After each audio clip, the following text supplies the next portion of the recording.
कृषक भाइयों नमस्कार। कृषि दर्शन कार्यक्रम में आपका बहुत बहुत स्वागत है। दोस्तों, आज हम आए हैं खंडवा के समीप गांव जलवा बुजुर्ग में, जहां पर आज हम कृषि सामयिक चर्चा करेंगे कपास के बारे में और साथ ही दलहन के बारे में। दोस्तों, आइए हम आज के अपने विशेषज्ञों से आपका परिचय करा देते हैं। आज हमारे बीच में मौजूद हैं डॉक्टर सतीश परसाई जी, जो कि सीनियर साइंटिस्ट हैं कपास अनुसंधान केंद्र खंडवा से। सतीश परसाई जी, आपका कार्यक्रम में बहुत बहुत स्वागत करते हैं। साथ ही साथ हमारे साथ में DK श्रीवास्तव जी भी मौजूद हैं, जो कि साइंटिस्ट हैं कपास अनुसंधान केंद्र खंडवा से। डॉक्टर श्रीवास्तव जी, आपका भी हम कार्यक्रम में बहुत बहुत स्वागत है। और कृषक मित्रों, कृषक भाइयों और बहनों, हमारे बीच में कुछ कृषक भाई भी यहाँ पर मौजूद हैं और साथ ही साथ कुछ कृषक बहनें भी हमारे बीच में मौजूद हैं, जिनसे हम कृषि सामयिक चर्चा करेंगे। तो आइए आज के इस कार्यक्रम चौपाल की हम शुरुआत करते हैं और बात करते हैं सबसे पहले डॉक्टर परसाई जी से।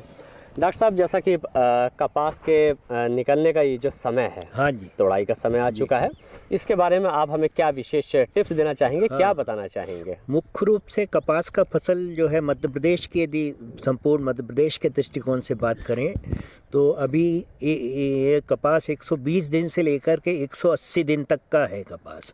बहुत सा किसान भाइयों ने समाप्त कर लिया है और किसान उसकी जगह गेहूं या चना की बोनी कर दिया है, लेकिन कई किसान हमारे प्रदेश के ऐसे हैं जो आगे भी जनवरी फरवरी में भी कपास बनाए रखते हैं। बिल्कुल। हाँ, तो ऐसी स्थिति में कुछ दूसरे काम उनको करना होंगे और जहाँ चुनाई हो रही वहाँ चुनाई और भंडारण में सावधानियाँ रखना होगी जी। जहाँ खड़ी फसल है अभी 120 दिन के आसपास है,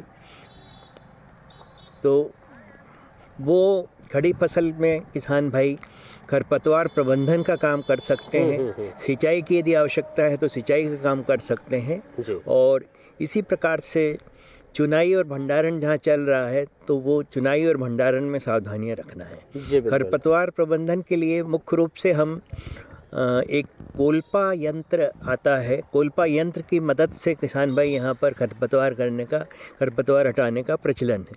तो कोल्पा या डोरा चला करके कपास की निराई गुड़ाई की जा सकती है इस समय। और इसके बाद में चुनाई जहाँ चल रही है कपास की, वहाँ किसान भाइयों को कुछ विशेष बातें ध्यान में देने की आवश्यकता है।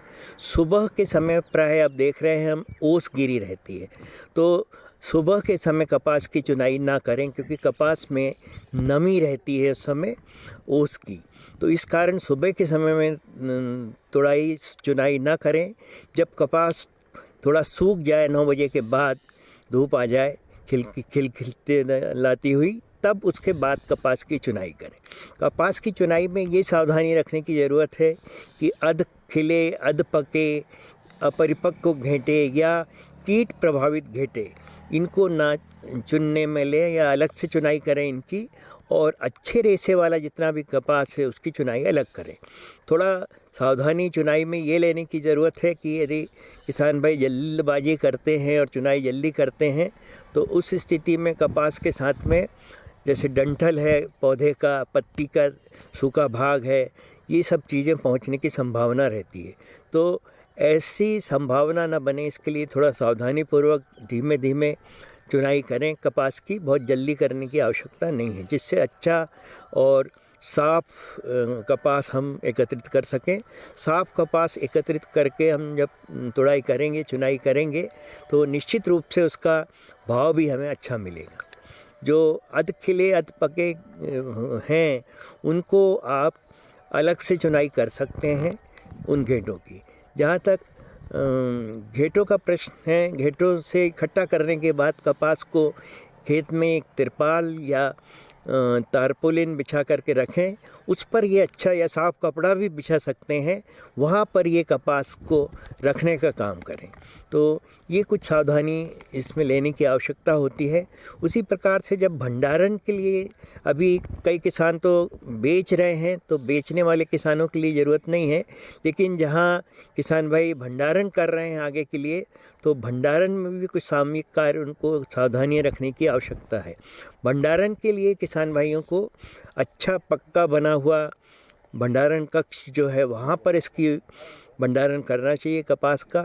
उसमें नमी की संभावना ना हो, सूखा हो पूरी तरह से, और फर्श पर इनको इकट्ठा करके हम रख सकते हैं। और सूखा हुआ पूरा, वहाँ एक चीज़ ये भी ध्यान में रखना है कि जहाँ कपास चुनाई करके रख रहे हैं वहाँ कीटनाशक, खरपतवार नाशक या अन्य कोई कृषि उपज ऐसी जगह पर ना हो। तो ये कुछ सावधानी रखना है। और सामान्य रूप से भंडारण कक्ष में चूहों के प्रवेश की भी संभावना रहती है। तो चूहों के प्रवेश की यदि कोई संभावना है तो उनको भी, उसके लिए भी व्यवस्था जमा लें किसान भाई। जैसे कोई निकास नाली है अपने भंडारण कक्ष से निकलती है तो उसमें लोहे की जाली लगा करके चूहों का प्रवेश जो है वो अपन रोक सकते हैं। तो इस प्रकार से सावधानियां कुछ कपास में चुनाई के दौरान और फिर भंडारण के दौरान रखने की आवश्यकता होती है। जी, तो किसान भाइयों, आपने अभी सुना कि अभी हम बातचीत कर रहे थे सतीश परसाई जी से, जो कि सीनियर साइंटिस्ट हैं, और उन्होंने कितनी अच्छी प्रकार से हमें कपास की चुनाई, तोड़ाई और साथ ही साथ उसके भंडारण के बारे में हमें विस्तृत रूप से बताया। आइए किसान भाइयों, डॉक्टर डी.के. श्रीवास्तव जी से हम बातचीत करते हैं। Doctor DK. श्रीवास्तव जी जो कि साइंटिस्ट हैं। डी.के. श्रीवास्तव जी, पुनः कार्यक्रम में स्वागत करते हैं। और आपसे हम ये जानना चाहेंगे कुछ सामयिक कार्यों के बारे में कि इस समय कौन कौन से सामयिक कार्य जो किए जा रहे हैं उनके बारे में हमें बताइए। जी साहब, मैं ये बताना चाहता हूँ किसान भाइयों, अभी जो समय चल रहा है वो कपास की चुनाई के समय है और लगभग 1 से 2 चुनाई सभी किसान लोगों ने कर लिया है। जिन लोगों ने कपास लेट लगाया था उनका ज़रूर अभी कपास बचा हुआ है चुनाई के लिए, परंतु इस क्षेत्र में ज़्यादातर किसान जो हैं वो मई के पहले या दूसरे सप्ताह में ही कपास लगा देते हैं। तो उन ऐसे किसानों का लगभग चुनाई पूरी हो चुकी है। तो जिन लोगों ने चुनाई पूरी कर ली है वो अपने कपास के डंठलों को हटाकर और उसकी जगह दूसरी फसल के लिए, गेहूं या चना के लिए तैयारी कर सकते हैं। बाकी जिन लोगों ने, जिनका अभी बचा हुआ है, वह भी 8-15 दिन के अंदर इसको निकाल कर अगली फसल के लिए तैयारी करें। ऐसा मेरा ये सोचना है कि उनके लिए लाभदायक होगा। दूसरी बात ये है कि जब चुनाई करते हुए, जैसे अभी परसाई साहब ने भी बताया कि इसमें सावधानियां रखना है, तो उनको रखने की आवश्यकता होती है। फिर इस फसल से जो डंठल निकलते हैं वो भी काफ़ी उपयोगी होते हैं और उनका उपयोग भी किया जा सकता है। जी, जैसा कि श्रीवास्तव जी आपने बताया कि जो डंठल निकलते हैं उनका भी उपयोग किया जा सकता है, तो बिल्कुल हम भी जानना चाहेंगे और साथ साथ में हमारे किसान भाई बहन जो हमें देख रहे हैं वो भी जानना चाहेंगे कि मैं सभी किसान भाइयों को ये बताना चाहता हूँ कि ये जो डंठल हैं, ज़्यादातर किसान भाई इसको जलाने में उपयोग में ले लेते हैं, परंतु ये बहुत उपयोगी चीज़ है। यदि इनका हम जैसे हम सामान्य लकड़ी का कोयला बनाते हैं, उस तरह से हम इसका कोयला बना सकते हैं। ये जो कोयला है ये बायोचार के नाम से जाना जाता है और एक बहुत अच्छा मीडिया है। मीडिया उन बैक्टीरिया के लिए है जो हमारे मित्र बैक्टीरिया होते हैं, जो ज़मीन के अंदर नाइट्रोजन की उपलब्धता को बढ़ाते हैं, ज़मीन में जमे हुए फास्फोरस का उपलब्धता को बढ़ाते हैं। तो इतने अच्छे जो बैक्टीरिया हमारे ज़मीन में हैं उनको हम बढ़ाने के लिए इसका उपयोग कर सकते हैं। तो एक बहुत ही अच्छी बात होगी किसान भाइयों के लिए और बहुत ही सरल माध्यम है। उसके लिए मैं आपको बता देता हूँ कि एक जो लोहे की टंकी होती है, उस टंकी को एक ऊपरी हिस्से में थोड़ा सा काट लिया जाता है, उसमें ये जो डंठल है भर दिए जाते हैं और नीचे से आग लगा के उसके ऊपर पर ढक्कन रख दी जाता है। तो कुछ देर में क्या होता है कि धुएँ के साथ में जलता रहता है और इसका कोयला बन जाता है। पूरी तरह जलता नहीं है, कोयला बन जाता है। जब ये कोयला बन जाए तो इसको निकाल लीजिए और इसको हल्का सा तोड़ लीजिए छोटे छोटे टुकड़ों में, और फिर जब अपन गोबर की खाद डालते हैं उस समय गोबर की खाद के साथ में इसको भी खेत में मिला दिया जाए। तो निश्चित रूप से हमने जो हमारे यहाँ जो इसके प्रयोग हुए हैं उसमें हमने 25 से 30% जो है इसकी उपज में बढ़ोतरी पाई है। तो मेरा निवेदन है किसान भाइयों से कि वो इसका उपयोग ज़रूर करें। जी, तो देखा किसान भाइयों, श्रीवास्तव जी ने हमें कितना खूबसूरती से बताया कि कपास के जो निकले हुए डंठल है उनका उपयोग आप अपनी खेती में खाद के साथ में आप कर सकते हैं और उसकी विधि भी आपको बताई। तो हम ज़रूर यह उम्मीद करेंगे श्रीवास्तव जी कि हमारे किसान भाई इस चीज़ का ज़रूर से ज़रूर लाभ उठाएंगे। परसाई जी, एक बात करेंगे हम खरपतवार को लेकर। जी हाँ जी, खरपतवार प्रबंधन एक बड़ी समस्या रहती है। बिल्कुल तो बिल्कुल। किस प्रकार से खरपतवार का प्रबंधन किया जाए, हाँ, इसके बारे में आप हमें बताइए। खरपतवार जैसे मुख्य रूप से जो मुख्य फसल अपनी है जी जी। उससे पोषक तत्वों और नमी के लिए प्रतिस्पर्धा करते हैं, तो इनको समय समय पर हटाया जाना आवश्यक है। और सामान्य रूप से कपास की अभी जो फसल है इसमें किसी प्रकार का कोई रासायनिक खरपतवार नाशक नहीं उपयोग किया जाता है। हम सामान्य रूप से बैल चालित कोल्पा या डोरा जो होता है उसकी मदद से अपना कपास में निंदाई गुड़ाई का काम करते हैं, तो इससे खरपतवार भी हट जाते हैं और साथ साथ ही ज़मीन जो है वो भुरभुरी हो जाती है। तो ये विशेष रूप से खरपतवार प्रबंधन में ध्यान रखने की आवश्यकता है किसान भाइयों को। और इसके बाद अभी जैसे हमारे प्रदेश में कपास जो है मुख्य रूप से बीटी कपास ही लगता है, तो बीटी कपास में यदि पानी की ज़रूरत है सिंचाई की, तो वो सिंचाई की ज़रूरत हम पूर्ण कर सकते हैं। जी, तो किसान भाइयों, हमने सुना डॉक्टर परसाई जी और डॉक्टर श्रीवास्तव जी से हमने बातचीत की। तो दर्शकों, हमारे बीच में कुछ कृषक बहनें भी यहाँ पर मौजूद हैं, आइए हम उनसे बातचीत करते हैं। तो हम सबसे पहले बातचीत करेंगे प्रतिभा जी, आपसे हम बातचीत करना चाहेंगे। सबसे पहले तो आप हमारे दर्शकों को आप अपना परिचय दीजिए और अपने बारे में बताइए, आप क्या करते हैं और किस प्रकार से आप कृषि से जुड़ी हुई हैं। सभी को मेरा नमस्ते। मेरा नाम प्रतिभा साहू है। मैं पिछले 3 सालों से सेवा एमपी में कार्यरत हूँ मास्टर ट्रेनर के रूप में। हम पीएससीपी प्रोग्राम के अंतर्गत कपास की खेती के लिए काम करते हैं, जिसमें किसानों को मतलब कम लागत और उत्पादन अधिक हो, उनकी लागत कम हो। जैसे घरेलू कीटनाशक बनाना, जैविक कीटनाशक घर हम बनवाते हैं ताकि बाज़ार से जो उनका लाने का खर्चा है वो बच जाए। और इससे कुछ चीज़ें ऐसी जो अपने गाँव में अपने आसपास ही मौजूद हैं, जिनको हम यूज़ करके कीटनाशक के रूप में उपयोग कर सकते हैं। जी जी जी। जैसे कि अपन नीम का काढ़ा बनाते हैं, पंचपर्णी काढ़ा, 10पर्णी काढ़ा, बिल्कुल, ये हमारे आसपास ही मौजूद हैं। ये हम घर पे बना के इसको मच्छरों के लिए खेत में अपने कपास फसल के लिए अपन इस्तेमाल कर सकते हैं। दूसरा, अपन जैसे अपन खेत में कपास लगाते तो इसके अंदर अपन इंटरक्रॉपिंग मतलब बीच में अपन जैसे तुअर लगाते हैं, तो उसमें क्या है, जैसे जो कीटनाशक मच्छर रहते हैं उनको पीला रंग बहुत ही आकर्षित करता है। तो हम जो पीली फसलें जैसे कि अपन तुअरी लगाई या गेंदे लगा देते हैं, तो उसमें जो कीट रहते हैं वो पीले फूल के ऊपर आकर्षित जल्दी होते हैं, तो हमारा कपास उससे ख़राब होने से भी बच जाता है। और इसके साथ साथ अपन दलहनी फसल लगाते तो अपने घर के लिए अपन को दाल उपयोग में भी आ जाती है। गेंदे लगाते हैं तो गेंदे के लिए भी मतलब जो अपने कीट हैं वो भी बहुत जल्दी उसके ऊपर आकर्षित होते हैं। इस तरीके से हम लोग बताते हैं किसानों को। और उसके साथ साथ जैसे अपन पशुपालन करते हैं तो उनका गौमूत्र मतलब छिड़काव के लिए, और गोबर निकलता है तो हम उसके लिए जैविक खाद बनवाते हैं, या बर्मी कंपोस्ट खाद आप कह सकते हैं। बर्मी कंपोस्ट खाद हम लोग बनवाते हैं जो अपने खेतों में इस्तेमाल की जाती है। कपास जैसे निकल भी जाता है तो उसके बाद हम जो काठी बचती हैं उसका हम बायोचार के रूप में हम उससे उपयोग करते हैं। बायोचार किसानों से बनवा के बोकासी के साथ मिक्स करके उसे खेतों में डलवाते हैं ताकि वो अपने खेत में फिर से काम करना अपना शुरू कर दें। जी जी। प्रतिभा जी, लगभग कितना समय हो गया आपको इस कार्य से जुड़े हुए? सर, मेरे को 2 साल कंप्लीट हो चुके हैं, मेरा 3रा साल है जी। किसानों बहुत के साथ अच्छा काम कर रही हैं प्रतिभा जी। तो अभी हमने बातचीत करी प्रतिभा जी से, आइए हमारे बीच में कुछ कृषक भाई भी मौजूद हैं, हम उनसे भी चर्चा करते हैं।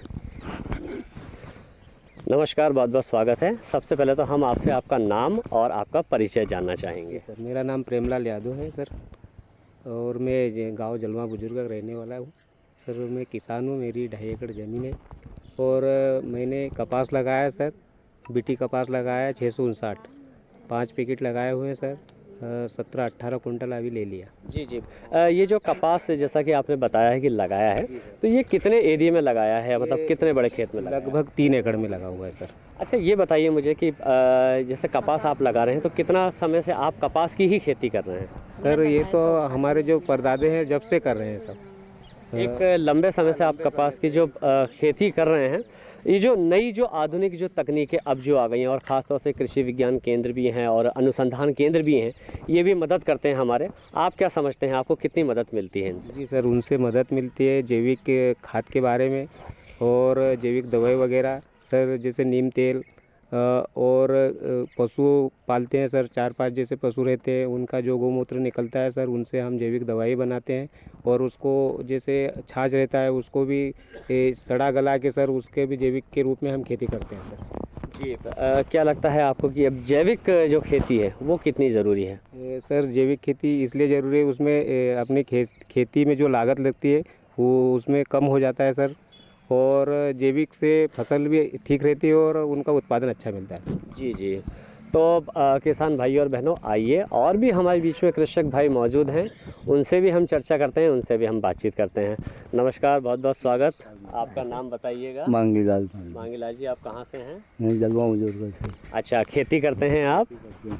कपास लगाया, 659 लगाया है, 2 पहुँच लगाया, उसमें 5-6 कुंटल निकल गया कपास से। जी जी, बहुत बढ़िया। तो जैसा कि मांगीलाल जी ने बताया कि ये भी कपास की ही खेती करते हैं। आपसे जानना चाहेंगे, आप अपना नाम बताइए और आप अपना परिचय दीजिए हमें।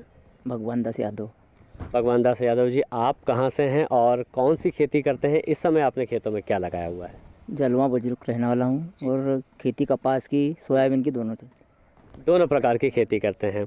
अच्छा, आप हमारे जो विशेषज्ञ हैं इस समय कपास अनुसंधान केंद्र खंडवा से आए हुए हैं, क्या आप उनसे कपास के बारे में कोई प्रश्न पूछना चाहते हैं या आप कोई चाहते हैं कि आपको कोई जानकारी मिले? जानकारी ये साल तो ठीक रहा, हर साल वो इल्ली रखती है, गुलाबी इल्ली। इस बार तो नहीं प्रकोप है उसका, इस बार ठीक रहा कपास। जी बिल्कुल। तो इल्ली के बारे में जो प्रश्न किया है, तो इल्ली के बारे में आइए हम जानते हैं। तो परसाई जी, हम आपसे जानना चाहेंगे कि जो इल्ली जो लग जाती है खेतों में, जो कपास में, उसके बारे में जो प्रश्न आया है, उसके बारे में आप हमें क्या सुझाव देना चाहेंगे, क्या बताना चाहेंगे? कपास की फसल में इल्ली की समस्या अभी पिछले 6-7 सालों से पुनः आना शुरू हुई है। वैसे हम बीटी कपास ही हमारे पूरे प्रदेश में लगता है, लेकिन उसके बावजूद भी, बीटी कपास लगाने के बावजूद भी कुछ 5-7 सालों से गुलाबी इल्ली की समस्या आने लगी है। गुलाबी इल्ली की समस्या को हम आसानी से उस पर निगरानी रख सकते हैं। इस साल हमारा जो संभावना रही, बहुत अच्छी संभावना रही, क्योंकि इस साल गुलाबी इल्ली का प्रकोप सीमित रहा है। तो इस साल तो किसानों से फसल नहीं प्रभावित हुई है, लेकिन एक इसमें मैं विशेष रूप से निवेदन करना चाहता हूं कि गुलाबी इल्ली छिपा हुआ शत्रु है और ये पहचान में नहीं आता है। हरा स्वस्थ घेटा दिखता है और जब घेटे में किसी प्रकार का फफूंद या विषाणु या जीवाणु का वो हो जाता है प्रवेश, तब ये सड़न हो जाती है, तब हमको समझ में आता है, या फिर फूटता है तब समझ में आता है कि ये इल्ली ने पूरा चट कर दिया है। तो इसके लिए किसान भाई ये सावधानी रखें कि अपने खेतों में फेरोमोन प्रपंच लगाएं। अभी हमारे किसान भाई ये गलती कर रहे हैं कि वे सीधे रासायनिक दवा की ओर आ जाते हैं, रासायनिक दवा का छिड़काव करने लगते हैं। जैसे ही फसल फूल अवस्था में आती है और उसमें घेटे बनना आरंभ होते हैं, तब हमारे किसान ये करते हैं। तो ये करने की आवश्यकता नहीं है। उस समय शुरू में हमें केवल फेरोमोन प्रपंच या रासायनिक एक पिंजरा आता है, वो पिंजरा खेत में लगाने की ज़रूरत है। 1 एकड़ के पीछे 2 पिंजरे केवल लगाने की आवश्यकता होती है। तो 2 जाल जो है फेरोमोन प्रपंच, वो अपने खेत में स्थापित करें प्रति एकड़ के मान से। यदि 5 एकड़ फसल आपने लगा रखी है तो 5 एकड़ में 10 फेरोमोन प्रपंच लगाने की आवश्यकता होगी। और इनसे सबसे पहले तो हमको जानकारी मिल जाएगी, जैसे ही पंखियाँ इसमें आना शुरू होगी तो हमें जानकारी लगेगी कि कीट का प्रकोप खेत में आरंभ हो गया है। और उसके बाद में हमको कीट का प्रवेश आरंभ होने के बाद ज़्यादा सतर्कता रखना है और फिर प्रतिदिन हमको वो कीट जो निकलते हैं उसको एक निश्चित समय पर निकाल करके और पृथक करके मारना है उनको और उनकी गिनती करना है। तो ये कीड़े जो निकलने का क्रम शुरू होता है तो धीरे धीरे ये बढ़ता है। शुरू में 1-2 पंखी आती है, फिर ज़्यादा पंखियाँ आने लगती हैं। तो जब ज़्यादा पंखियाँ आने लगती हैं, 8 पंखी प्रति रात तक 3 रात तक औसत जब बैठता है, तब उसके बाद हमें चौथे दिन भी हम दवा के लिए अनुशंसा एकदम नहीं करते हैं। उसके पहले हम किसान से ये अपेक्षा करते हैं कि वो 10 अथवा 20 घेटे, जितने भी घेटे ज़्यादा निकालेगा उतना परिणाम अच्छे मिलेंगे। तो ये निकाल करके उसमें इल्लियों की उपस्थिति देखे खोल करके, तो इल्लियाँ यदि 10 में से 1 में या 20 में से 2 में इल्ली यानी 10% प्रकोप जब हमारा खेत में हो गया है, तब ही हमें केवल रासायनिक कीटनाशकों के उपयोग की आवश्यकता है। उसके पहले हमें किसी प्रकार का कोई रसायन नहीं उपयोग करना है। साधारण तौर पर इस पिंजरे की मदद से मेरा अनुभव ये रहा है कि करीब करीब 4 से 6 सप्ताह तक केवल ये पिंजरा ही हमारे खेत में काम करने में सक्षम होता है। तो एक छोटा सा 75 रुपये 80 रुपये के आसपास ये आता है। तो इस संसाधन को लेकर के और किसान भाइयों को लगाने की आवश्यकता है। यहाँ एक बात मैं और बताना चाहूँगा कि 5 एकड़ का, जैसे मैंने अभी उदाहरण दिया था कि 5 एकड़ में 10 लगेंगे, तो 10 फेरोमोन प्रपंच में कभी कभी ऐसा भी देखने में आता है कि किसी प्रपंच में 8 पंखियाँ नहीं आ रही, 8 से कम आ रही, लेकिन उसकी जगह कुछ दूसरे प्रपंच में 12, 15, 18 ऐसी पंखियाँ आ रही हैं। तो जो अपन ने 10 पिंजरे लगा रखे हैं, 10 पिंजरे की गिनती हमारी 8 से ज़्यादा होना चाहिए, 80 पंखी उसमें आएंगी, तब हमें कीटनाशक रसायनों का छिड़काव या भुरकाव करने की आवश्यकता है। आइए अब हम बात करते हैं डॉक्टर DK श्रीवास्तव जी से भी। श्रीवास्तव साहब, आपसे भी हम अंत में चलते चलते छोटी छोटी टिप्स के बारे में हम जानना चाहेंगे जो कि आने वाली फसलों के लिए रहेंगी। आप हमारे दर्शकों को बताइए। धन्यवाद सर। मैं बताना चाहूँगा किसान भाइयों कि जो फसल अभी आप लगाने जा रहे हैं उसमें आप रासायनिक खाद तो डाल ही रहे हैं, उसके साथ में आप जैविक खादों का भी उपयोग करें। ये आपको बहुत अच्छा फ़ायदा देंगी। इससे आपको 2 फ़ायदे होंगे। आप रासायनिक खाद की मात्रा कम कर सकते हो और कम कीमत की जैविक खाद डाल के अच्छा फ़ायदा उठा सकते हैं। दूसरा मेरा ये टिप है कि आप अंतर्वर्तीय फसलों का उपयोग ज़रूर करें, चाहे वो रबी फसल हो चाहे खरीफ फसल हो। अंतर्वर्ती फसल लगाने से 2 फ़ायदे होते हैं। एक तो वो फसल जो हम लगाते हैं वो दोनों एक दूसरे को सहयोग करती हैं बढ़ने में, उनके उत्पादन बढ़ने में एक दूसरे के सहयोग रहता है। दूसरा, कभी कोई बीमारी आती है तो एक फसल में आएगी तो दूसरे में आपको फ़ायदा मिल जाएगा, इसलिए अंतर्वर्ती फसलों का उपयोग करें। तीसरी बात ये है कि क्रॉप रोटेशन बहुत आवश्यक है। क्रॉप रोटेशन का मतलब होता है क्रॉप अंतरण, मतलब एक क्रॉप जो हम लगा रहे हैं, एक फसल जो हमने लगाई है, उसी फसल को दोबारा आप उस फसल खेत में ना लगाएं।